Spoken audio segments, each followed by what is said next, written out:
Ruas TV, rutin walaupun sedikit. Bismillahirrahmanirrahim. Assalamualaikum warahmatullahi wabarakatuh. Alhamdulillahi hamdan kathiran tayyiban mubarakan fi kama yuhibbu rabbuna wa yardah. Asyhadu an la ilaha illallah wahdahu la syarikalah. Ilahul awwalina wal akhirin.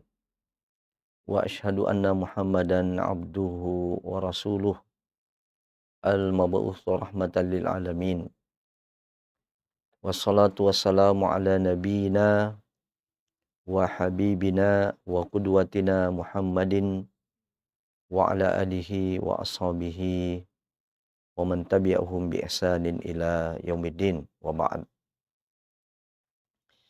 Pemirsa Ruas TV yang sama berbahagia, alhamdulillah, syukur dan bahagia sekali kembali bisa bertemu dengan para pemirsa Ruas TV, lebih khusus para keluarga muslim yang terus bersemangat dan memiliki obsesi untuk menjadikan keluarga-keluarganya sebagai miniatur surga di dunia ini dan memiliki visi untuk mengumpulkan seluruh anggota keluarganya di surga kelak. Pada sesi hari ini kita masih akan membahas satu tema besar, tema yang sangat penting, yaitu bagaimana kita mencapai kebahagiaan keluarga dengan membangun chemistry, membangun kesejiwaan pasangan suami istri. Membangun kesejiwaan inilah yang merupakan pilar yang penting setelah pilar keimanan dan amal soleh untuk mencapai kehidupan rumah tangga yang bahagia itu. Nah, untuk mewujudkan sebuah keluarga atau pasangan suami istri yang memiliki kesejiwaan, maka ada 10 langkah yang harus kita tapaki, yang harus kita tempuh agar kesejiwaan pasangan suami istri itu tercipta. Beberapa di antaranya kita sudah jelaskan. Ini ada 4 langkah kita sudah jelaskan untuk mewujudkan kesejiwaan pasangan suami istri. Kita harus saling memahami dan mengerti. Kita harus saling membuka diri. Kita harus berupaya untuk berdamai dengan dinamika yang terjadi dalam interaksi pasangan suami istri. Dan semuanya yang 3 itu kita harus memulai dari diri sendiri. Kita tidak boleh menunggu pasangan kita untuk memulainya. Tetapi kitalah yang harus memulai untuk mengerti pasangan kita. Kita yang harus memulai untuk membuka diri terhadap pasangan kita. Dan kita harus memulai untuk mencontohkan bagaimana keluarga itu berdamai dengan dinamika rumah tangga. Dan pada pertemuan hari ini kita akan membahas langkah yang kelima untuk mewujudkan kesejiwaan pasangan suami istri itu, yaitu bagaimana kita menerima pengaruh pasangan.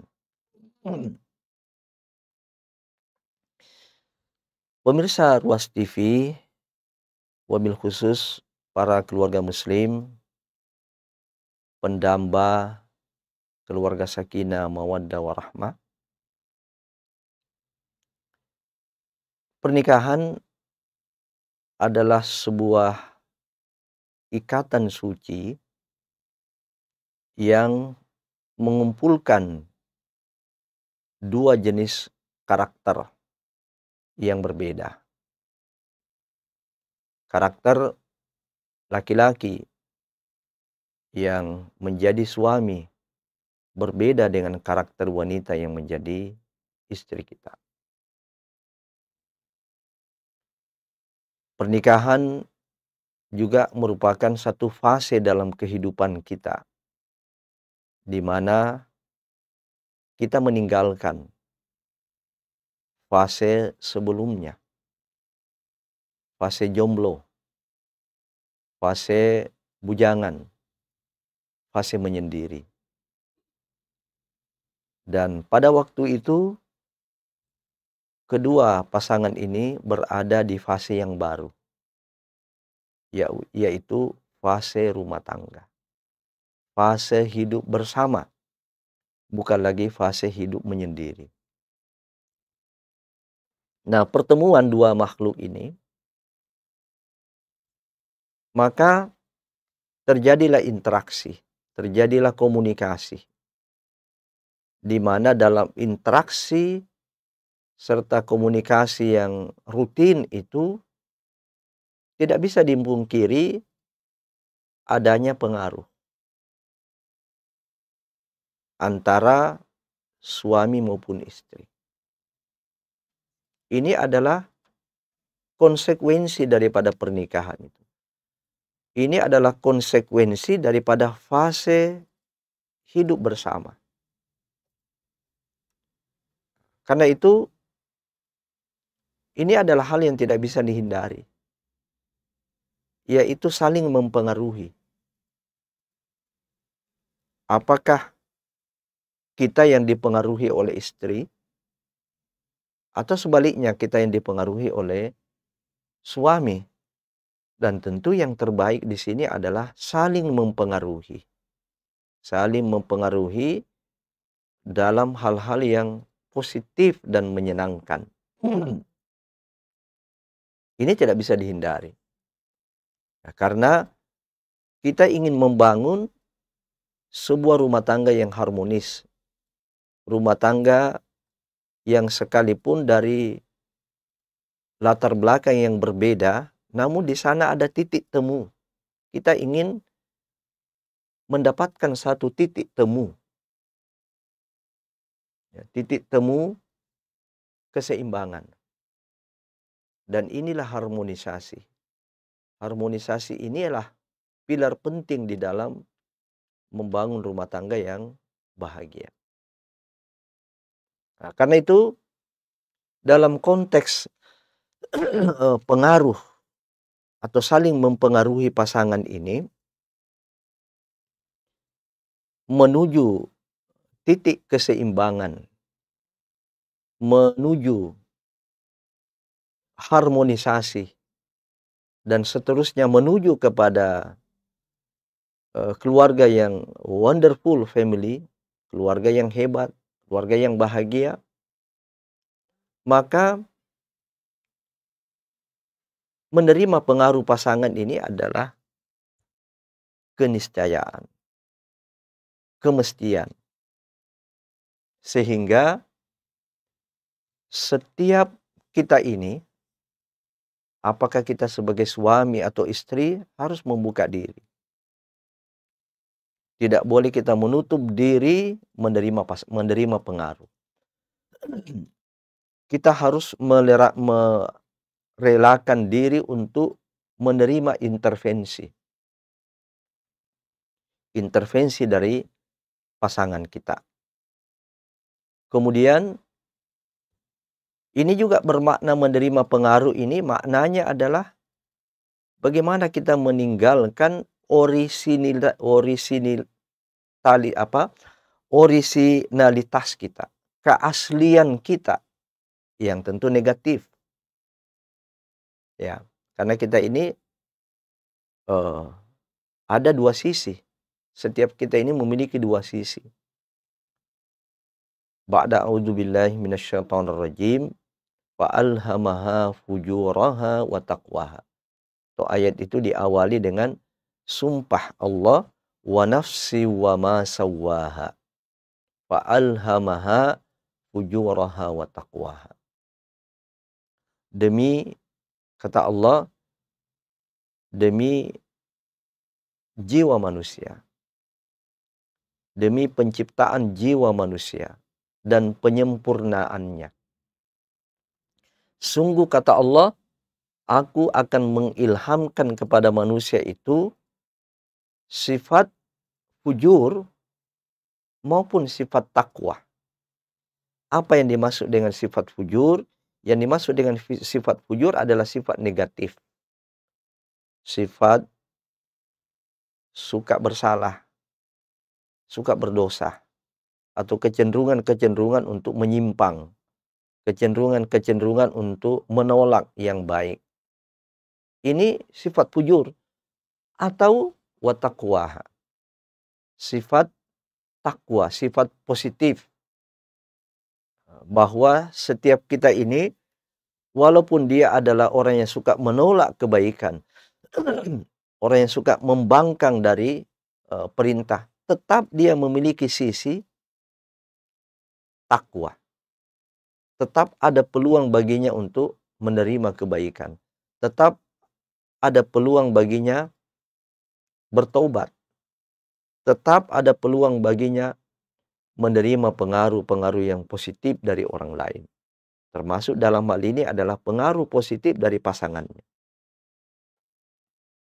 Nah, sehingga tidak boleh kita mengklaim, tidak boleh kita menjustifikasi atau memvonis seseorang itu tidak bisa berubah. Ya, atau kita pesimis dari pasangan kita yang sudah tidak bisa berubah. Sebab ini adalah keniscayaan dan sesuatu yang bisa diusahakan, sesuatu yang setiap diri seseorang itu ada peluang, ada space baginya untuk dia berubah.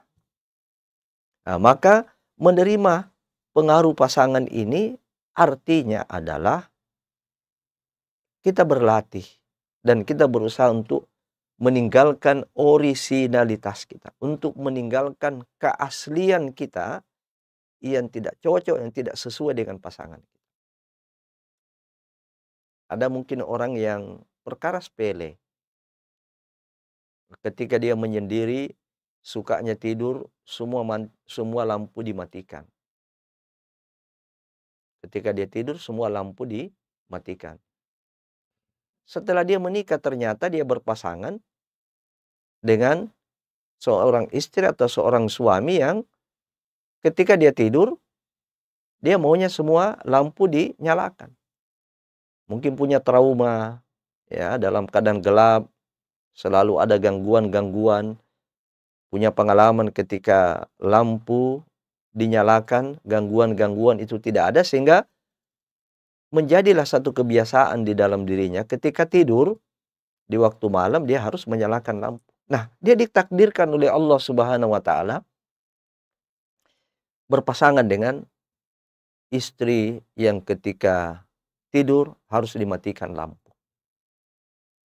Nah, pertanyaannya siapa yang harus menang di sini? Siapa yang harus mengalah? Ya.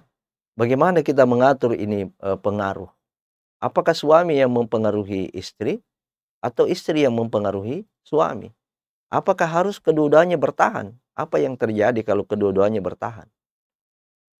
Istri harus tidur di malam hari dengan eh, lampu yang dimatikan dalam keadaan gelap, sementara suami harus tidur dengan lampu dalam keadaan menyala. Nah, kan tidak bisa tidur sama-sama. Ya, tidak bisa tidur bersama. Nah, gimana ini pasangan suami istri yang seperti ini? Ya. Jadi bukan lagi sejiwa. Ya, sebody pun, setubuh pun, penyatuan dua tubuh itu tidak bisa berlangsung. Penyatuan dua fisik tidak bisa berlangsung, apalagi kalau penyatuan jiwa. Nah, karena itu berubah atau menerima pengaruh pasangan meniscayakan kita harus rela meninggalkan keaslian diri kita yang negatif atau yang tidak menyenangkan pasangan kita. Nah, tentu di sini dawabitnya atau dobitnya, batasannya kita menerima pengaruh dari pasangan kita ini adalah dalam perkara-perkara yang positif. Bukan dalam perkara-perkara yang negatif. Nah, karakter daripada pasangan kita yang mohon maaf misalnya suka main game dalam waktu yang lama. Ya, kalau game sekali-sekali itu bisa saja ditolerir. Tetapi habis waktu untuk main game, apakah si suami maupun si istri, ya, lalu kemudian ternyata kita lebur, ternyata kita menerima pengaruh yang tidak terlalu positif itu. Ya, ini bukan pada perkara-perkara yang seperti ini. Apalagi misalnya karakter yang negatif. Tidak boleh kita menerima pengaruh dalam perkara-perkara yang negatif. Ada karakter yang negatif. Seorang istri yang pelit misalnya. Ya, seorang istri yang pelit, yang kikir. Karena itu turunan dari keluarganya misalnya, turunan dari lingkungan keluarga. Lalu kemudian seorang suami yang tidak seperti itu, mungkin karakternya dari sisi memberi biasa-biasa saja.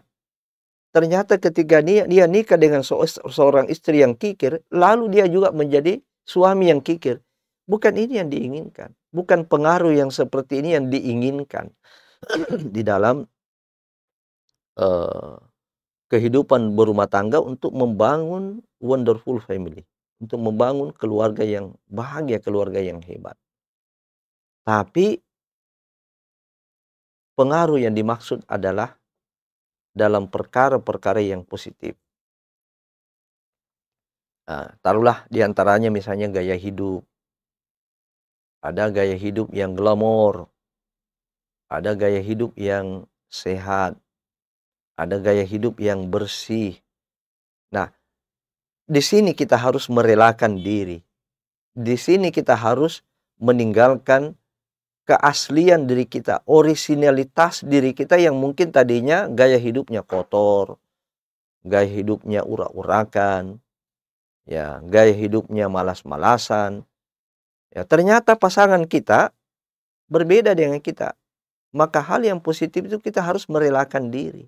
Dan kita harus membuka diri. Tidak boleh kita mengatakan pokoknya. Pokoknya. Saya memang dari dulu begini. Ya. Nah, ini mungkin sudah masuk pada ranah yang prinsip.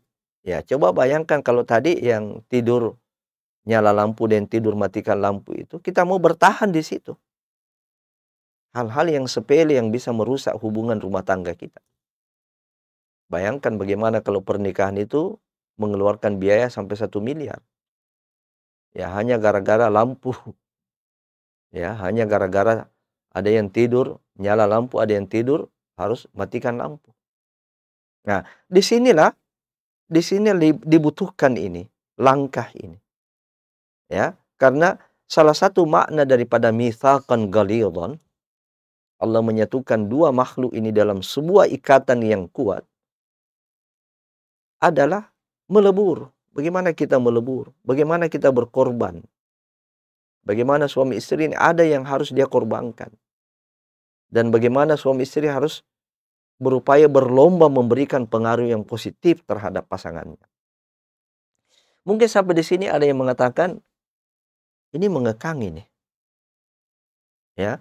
Ini pola hidup yang seperti ini kita harus menerima pengaruh pasangan, ini mengekang. Oh tidak, ya. Tentu jawabannya bermata dua, bisa saja mengekang, bisa saja tidak mengekang. Nah, apa yang memang harus dikekang, kalau itu hal-hal yang negatif. Hal-hal yang negatif dan juga tidak memberikan kenyamanan atau mengganggu daripada pasangan kita. Ini harus dikekang. Dan memang seperti inilah yang harus dikekang, namanya nahi mungkar. Ya, amar ma'ruf, nahi mungkar. Nah, perintah-perintah dari Allah dan Rasulnya, tentu itu adalah perintah kepada kebaikan. Tidak ada kamusnya perintah kepada keburukan dari agama kita ini. Nah, maka itu diperintahkan, diamar ya. Ya, ma'ruf diperintahkan. Sebaliknya, yang mungkar itu harus dikekang, harus dilarang, kalau perlu dilarang, dicegah. Bagi diri kita ini harus dikekang. Dari orang lain dia bisa melarang, malah bisa mencegah dengan cara yang dalam tanda kutip radikal. Ya, kalau sudah sampai kepada hal-hal yang memasukkan keluarga itu ke neraka, itu harus mungkin dengan cara yang radikal. Ya, sebab ini berbahaya. Ya, berbahaya bagi keluarga itu sama saja dia mengundang api, mendatangkan api ke dalam rumah. Nah, memang dia terkekang, kita terkekang, tapi kita terkekang dari hal-hal yang negatif. Bebas dan silahkan melakukan kreativitas dalam hal-hal yang positif. Sebab muaranya semua adalah memberikan manfaat pada keluarga itu untuk mencapai keluarga yang sakinah, mawaddah, warahmah di dunia maupun di akhirat kelak. Mari kita melihat bahwa menerima pengaruh pasangan ini adalah satu hal yang berproses. Memang ia bukan merupakan perkara yang terjadi begitu saja, terjadi secara cepat tanpa melalui proses. Ya, bayangkan sesuatu yang sudah menjadi kebiasaan kita sebelum menjadi masa jomblo. Kita tiba-tiba harus menerima pasangan, berubah, tentunya berubah yang dimaksud. Kita harus berubah, menerima pasangan, menerima pengaruh pasangan. Tentulah ini adalah merupakan proses. Sesuatu yang tidak terjadi simsalabim, tapi dia melalui proses. Nah, maka bagaimana proses awal daripada menerima pengaruh pasangan itu? Proses awalnya adalah kita buka diri. Kita harus membuka diri untuk berubah. Jangan kita menjadi orang yang tertutup. Jangan suami menutup diri, pokoknya. Ya, kamu, saya. Nah, itu dalam hal yang positif. Dalam hal yang positif, kita tidak boleh membuka diri. Artinya kita tidak boleh membuka diri dari pasangan kita untuk merubah kita punya hal-hal yang negatif. Tapi dalam hal-hal yang positif kita harus membuka diri.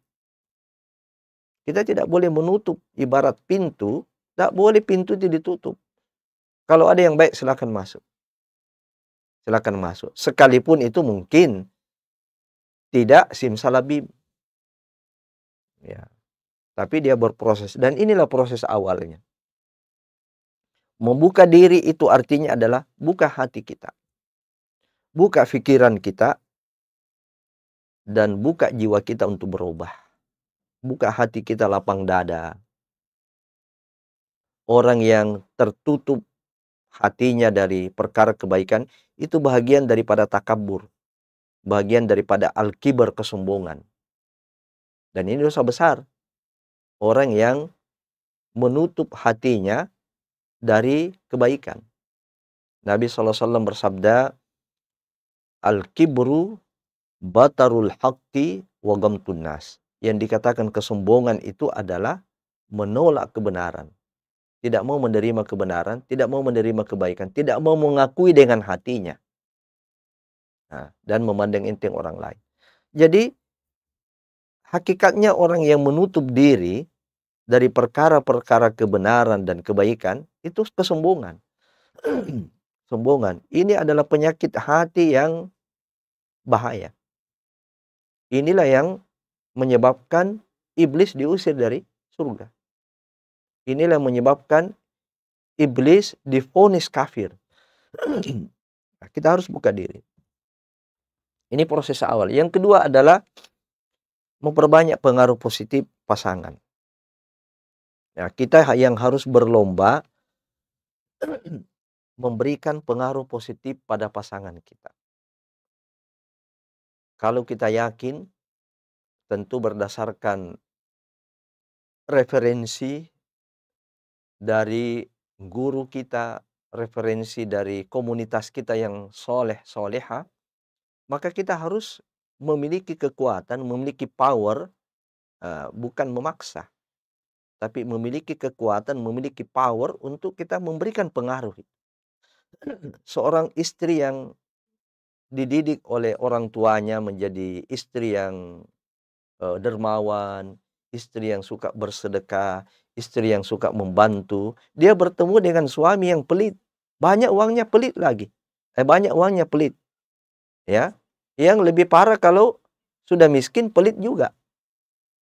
Nah, kalau banyak uangnya dia pelit, itu lumrah lah. Ya, sisa satu yang dirubah. Ya, bagaimana dirubah itu pelitnya. Nah, istri harus berusaha untuk memberikan pengaruh.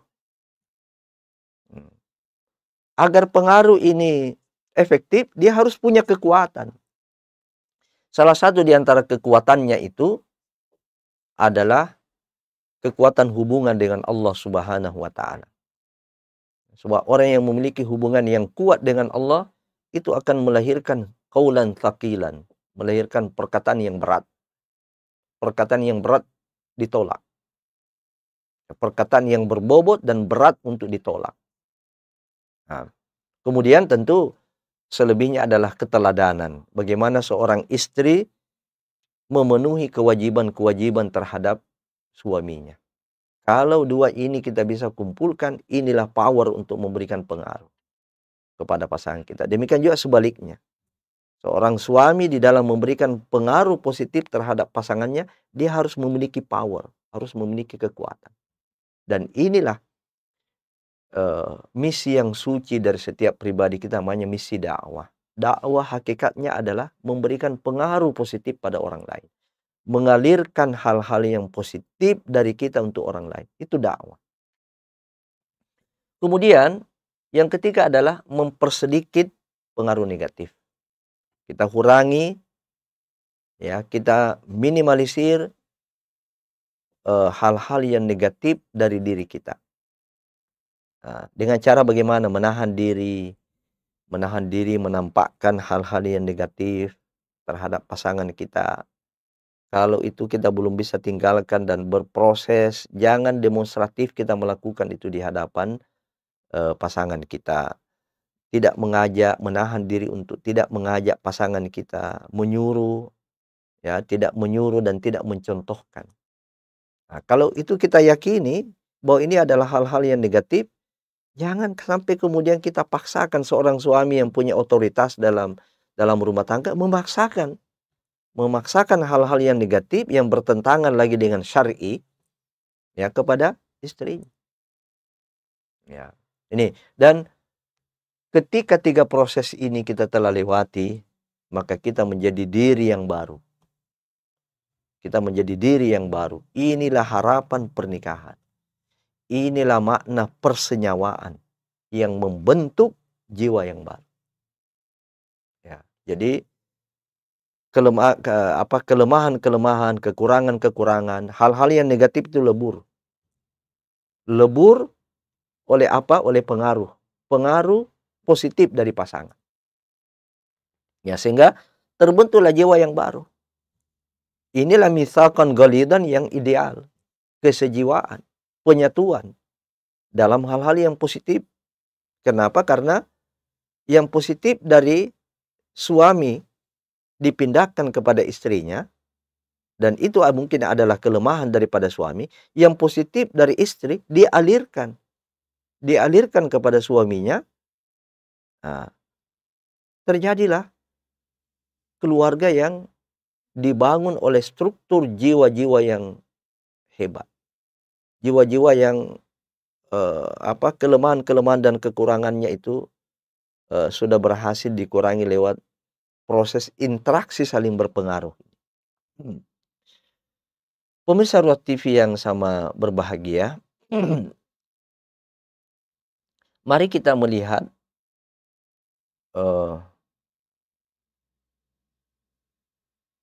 hal yang harus kita tolak. Mari kita melihat indikasi daripada pengaruh-pengaruh buruk yang kita harus hindari.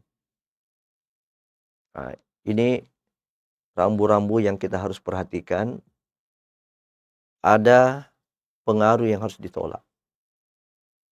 Ada pengaruh yang harus ditolak dari pasangan kita. Bagaimana indikatornya? Nah, kita lihat. Pertama adalah pengaruh itu mematikan semangat kebaikan. Pengaruh itu mematikan semangat kebaikan. Seorang suami misalnya yang tadinya rajin membaca Al-Quran setiap hari, rajin membaca Al-Quran, sholat berjamaah, kemudian ternyata menikah dengan istri yang sukanya membunyikan musik, ya, di dalam rumah suka menyanyi, ya, menyanyi dan membunyikan musik. Lalu kemudian seorang suami sudah mulai, sekalipun itu perlahan-lahan dia tinggalkan suka mengajinya, salat berjamaahnya sudah mulai dari awal mungkin jadi masbuk, akhirnya kemudian dia tinggalkan. Itu indikator pengaruh buruk. Itu indikasi yang harus ditolak itu. Nah, seorang istri yang tadinya ketika dia masih bujangan, dia bersih, dia teratur, lalu kemudian nikah dengan seorang suami yang yang tidak punya hidup teratur, yang kotor, itu indikasi pengaruh buruk. Ini harus ditolak. Yang kedua, pengaruh itu mengisolasi diri kita dari komunitas orang-orang soleh. Nah, seorang istri yang tadinya punya majelis-majelis ilmu, apakah itu halaqah tarbiyah, apakah itu majelis ta'lim, atau majelis-majelis kajian yang lainnya. Kemudian dia menikah dengan suaminya karena tidak pernah diantar menghadiri majelis-majelis itu, lalu kemudian dia terisolasi. Dia putus hubungannya dengan teman-temannya, ya, dengan teman-teman halaqahnya, dengan teman-teman majelisnya. Itu indikasi pengaruh buruk. Maka kita tidak boleh menerima pengaruh ini. Seorang pasangan tidak boleh menerima pengaruh ini. Ya, nah, seorang suami yang punya silaturahmi yang baik dengan teman-temannya, dia tetap jaga. Kemudian timbul kecemburuan yang melewati batas dari seorang istri, sehingga dia menjauh dari komunitas itu. Ya, dia meninggalkan sama sekali komunitas itu. Padahal silaturahmi itu adalah modal, aset bagi seseorang dalam berbagai hal, dalam hidup ini. Ya, kemudahan-kemudahan urusan kita itu dengan silaturahmi yang luas. Ya, hanya memang tentu di sana ada batas-batasnya. Jangan sampai silaturahmi yang luas, kebablasan sampai kemudian merusak hubungan suami istri. Silaturahmi yang kebablasan, yang tidak ada batasan-batasannya, sampai kemudian mengungkit kembali kehidupan ketika masih sekolah, hubungan-hubungan ketika masih sekolah, merusak hubungan dengan suami istri. Tidak, kita memandang, kita harus menyikapi itu dengan hal-hal yang positif. Kita terlibat dalam program-program dan kegiatan yang reunian-reunian ini dalam hal-hal yang positif. Jangan justru kita lebih akrab dengan teman-teman reuni kita, teman-teman kita dahulu, dibandingkan dengan pasangan kita, dibandingkan dengan keluarga kita. Kita lebih mendahulukan acara-acara reuni dibandingkan dengan acara-acara keluarga. Nah, ini juga tidak boleh. Itu indikator, ya. Kemudian bertambahnya kebiasaan buruk. Ya, bertambah kebiasaan berdosa. Ya, itu menerima pengaruh yang buruk dari pasangan. Dan yang terakhir adalah indikasi bergesernya standar nilai lebih berbahaya. Bergesernya standar nilai hingga ke titik dosa.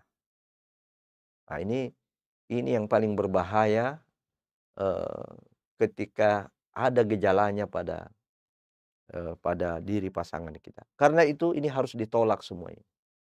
Harus ditolak, dan inilah indikasi-indikasi bahwa pasangan kita tidak memberikan pengaruh positif, tapi pasangan kita memberikan pengaruh buruk.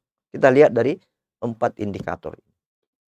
Semoga kita menjadi sebuah keluarga yang memiliki kesejiwaan yang kuat, dengan membuka diri untuk menerima pengaruh-pengaruh positif dari pasangan kita.